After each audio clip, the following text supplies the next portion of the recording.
Le 19h30, Laurent Mathieu. Bienvenue dans ce journal, voici les titres de l'actualité. Le retour du comité de concertation et des bonnes nouvelles, la fin du code jaune et du port du masque dans les transports en commun. Il y a aussi d'autres mesures qu'on vous détaille dans un instant avec Rachel Crivellaro. L'Organisation mondiale de la santé se réunit, elle, en urgence ce vendredi, non pas à cause du coronavirus, mais à cause de la variole du singe. Les cas de contamination se multiplient à travers le monde. 3 ont déjà été identifiés en Belgique. 23 000 dossiers d'assurance sont encore ouverts après les inondations de juillet dernier. Ça signifie qu'un tiers des sinistrés n'ont toujours pas été indemnisés. Alors où en est-on exactement? Le point dans ce journal. Nous irons aussi aux Pays-Bas où le Premier ministre Mark Rutte est dans la tourmente pour une histoire de SMS supprimés sur un vieux téléphone. L'affaire porte déjà le nom de Nokia Gate et on vous expliquera tout. Enfin, une rencontre avec une artiste du verre. Elle s'appelle Anouchka et elle fait des merveilles avec son art. Rendez-vous en fin d'édition.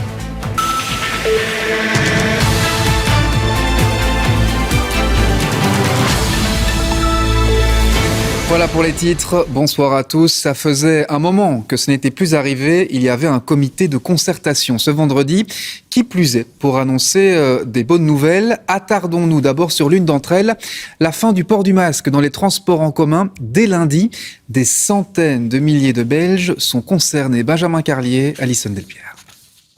Ce message va disparaître d'ici lundi. Et avec lui, le masque sur le visage de nombreux navetteurs. Même s'il faut avouer que beaucoup l'ont déjà laissé tomber. Pour Sophie, cette décision ne changera finalement pas grand-chose. En fait, il n'est pas spécialement respecté non plus depuis le début. Donc je trouve qu'en fait, ça ne va pas faire une grande différence. À quelques mètres de là, on ne compte en tout cas pas l'abandonner.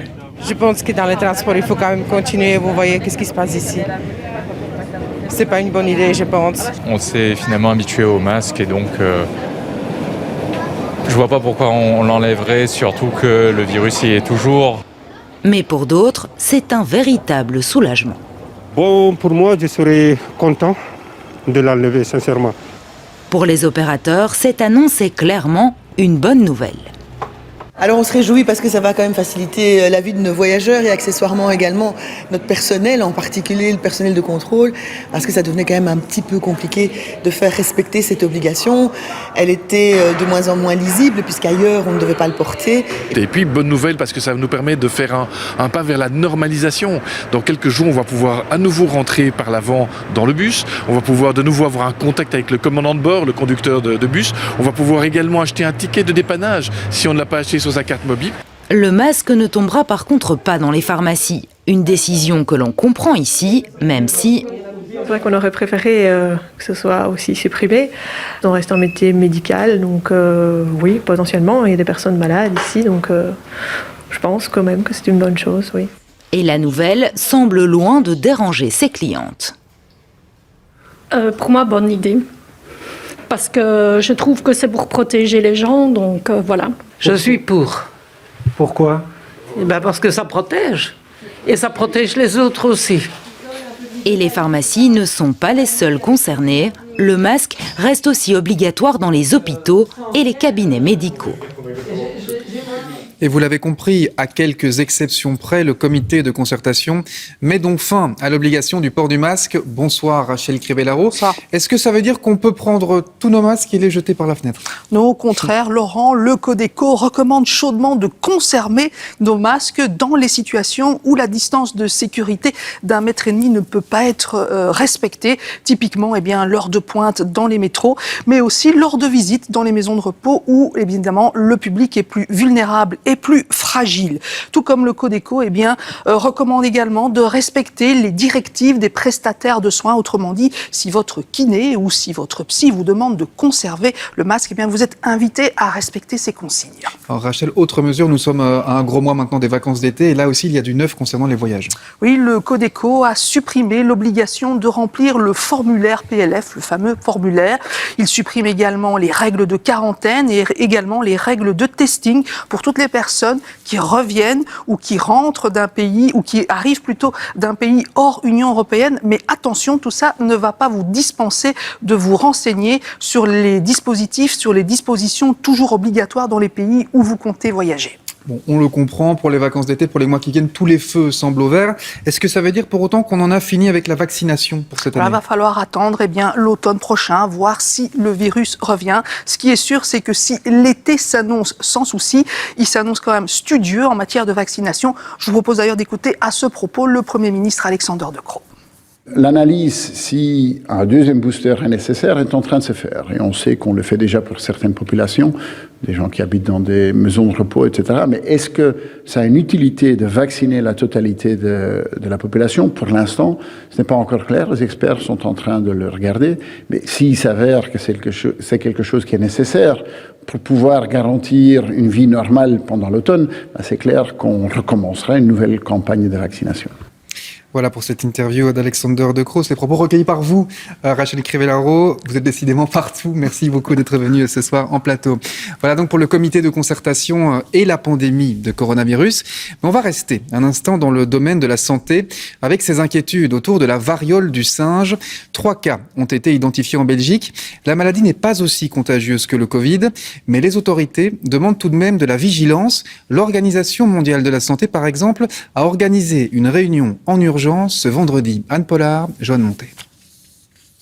Des boutons sur le corps, sur le visage, des douleurs musculaires, accompagnées de fièvre et de maux de tête. Voilà les symptômes de la variole du singe. Ce virus, il a pour l'instant été détecté chez 3 personnes en Belgique. La variole du singe, c'est un virus qui est proche du virus de la variole. Donc ça, c'est un virus qu'on a pu éradiquer il y a déjà quelques dizaines d'années grâce à la vaccination. Mais ce virus qui infecte surtout des animaux, notamment des singes, peut aussi provoquer des infections de façon rare chez les humains. À l'Institut de médecine tropicale, on a l'habitude d'étudier cette maladie présente en Afrique. Mais depuis quelques jours, les cas de variole du singe se succèdent en Europe et en Amérique du Nord. Et là, c'est plutôt inhabituel. Ici, on a quand même un tableau où il n'y avait pas eu du tout de notion de voyage en pays africain, ni même de notion de contact avec une personne contaminée. Donc là, ça nous interpelle. Et puis, cette transmission qui pourrait être... Alors, c'est extrêmement difficile d'être sûr parce que si on a des rapports intimes, on peut avoir des contacts, par des sécrétions respiratoires, des choses comme ça. Il faut bien entendu maintenant investiguer la possibilité de transmission sexuelle. Les conséquences de l'infection ne sont pas graves, mais une fois les boutons éclatés, les lésions peuvent alors s'infecter. Ce qui est important aujourd'hui, c'est que les personnes qui présentent ces fameuses lésions se présentent chez leur médecin, qu'on puisse faire le diagnostic, qu'on puisse aussi arrêter ces chaînes de transmission. Alors, pour limiter la propagation du virus, des actions de sensibilisation sont prévues. Quand on est contaminé, il faut absolument éviter les contacts sexuels jusqu'au moment où les lésions ont disparu. Quand on est peut-être contaminé, quand on est sûr, il faut évidemment aussi être très prudent avec les contacts sexuels, mais les contacts en général. Donc, c'est une maladie où la contamination se fait par des contacts directs. Les personnes infectées doivent ainsi s'isoler jusqu'à la guérison de leurs lésions. Dans l'actualité également, il y a ces orages qui étaient annoncés sur le pays ce vendredi. Et effectivement, il a plu et il y a eu quelques débordements d'eau ici et là. Vous le voyez d'ailleurs sur ces images. Et puis quelques vols ont aussi été annulés ou retardés à l'aéroport de Bruxelles notamment. Et on va faire le point à présent sur ces orages avec Stéphane Piedboeuf. Bonsoir Stéphane. Finalement, la perturbation a traversé le pays un peu plus vite que prévu. Et on peut même dire bien plus vite que prévu. Laurent, même si personne n'a échappé aux précipitations, regardez cette carte radar qui nous montre bien tous ces orages dont les impacts étaient plus fréquents sur la moitié est du territoire. Mais depuis 17h30, plus une seule goutte de pluie.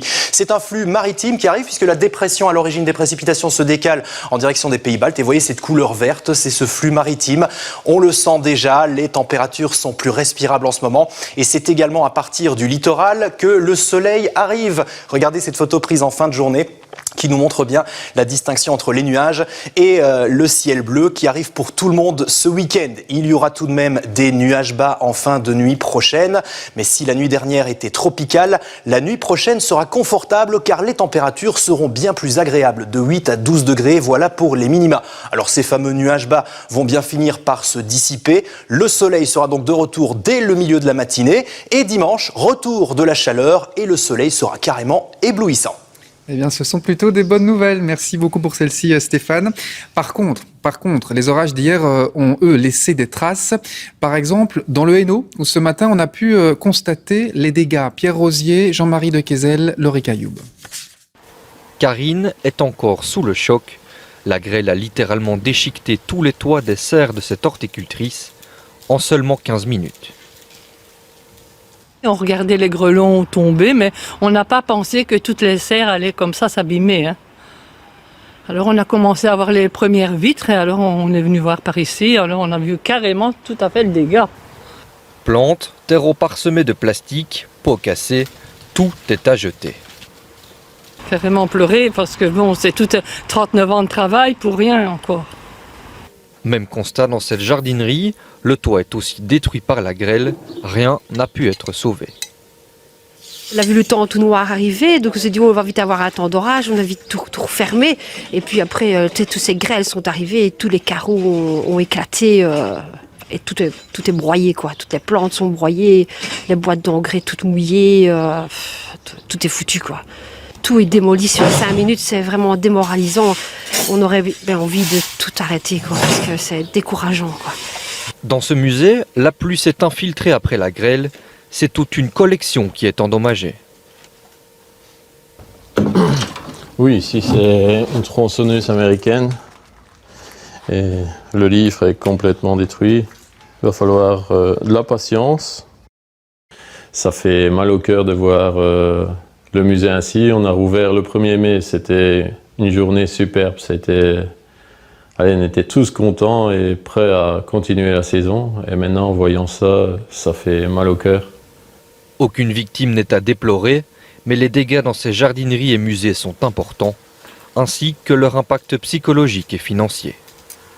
Et justement, après une catastrophe naturelle, il faut souvent se tourner vers les assurances. C'est ce qu'ont fait beaucoup de Belges après les inondations de juillet dernier, rappelez-vous. D'ailleurs, si vous avez été touché et que vous êtes toujours 10-10, donc ça veut dire quoi? Ça veut dire entre ou exigé par qui que ce soit au sein de la majorité scarbécoise. La procédure en justice n'en est qu'à ses débuts. Coup de projecteur sur ce qu'on appelle les études qualifiantes. Elle vise à mieux cerner les filières porteuses d'emploi 10-10, donc dans l'atelier de soudure. C'est l'exemple concret. Ici, il n'y a pas de journal reconnu. À suivre dans ce journal, la composition du nouveau gouvernement français. On en parle en direct de Paris avec Adeline Percept. Un document exceptionnel, des images filmées au quotidien par une médecin ukrainienne. Des images qui montrent la cruelle réalité de la guerre. Enfin, nous irons à l'opéra avec une représentation très originale du Barbier de Séville de Rossini, en partie jouée à l'accordéon. Mais tout d'abord donc, on connaît désormais la composition du nouveau gouvernement français. Emmanuel Macron a fait son choix. On connaissait déjà la première ministre Elisabeth Borne. Pour les autres, Adeline Percept, il y a ceux qui restent dans le gouvernement et ceux qui arrivent. Et parmi ceux qui arrivent, il y a surtout celles qui arrivent. C'est un gouvernement qui compte beaucoup de femmes, un gouvernement paritaire. Sinon, c'est vrai qu'on a un peu de mal à voir le grand tournant écologique et social qui a été promis par Emmanuel Macron. C'est plutôt la continuité dans la continuité de la Macronie avec des ministres poids lourds qui sont confirmés, comme Bruno Le Maire à l'économie, comme Gérald Darmanin au ministère de l'Intérieur ou encore Éric Dupond-Moretti au ministère de la Justice. Il y a peu de surprises, il y en a une quand même, l'arrivée d'un membre de la société civile, un historien spécialiste de l'histoire de l'immigration, Pape Ndiaye, qui lui va prendre les rênes de l'éducation nationale. Le principal enseignement de ce nouveau gouvernement, c'est probablement que Emmanuel Macron reste le grand patron. Il y a peu d'incarnation politique dans ces personnalités de ministres. Il y a surtout des injonctions dans les intitulés même de leur poste. Je vous donne un exemple. Le ministre de l'Agriculture hérite de la souveraineté alimentaire, celui de l'économie de la souveraineté industrielle. Ce sont des caps politiques clairs et des demandes de résultats de la part du président. Adeline Percept à Paris. Merci beaucoup, Adeline. Voilà, qui referme ce journal. Dans un instant, la météo de Stéphane Piedboeuf, suivie de l'émission C'est du Belge. Excellente soirée sur la Une et je vous dis à demain, 13h.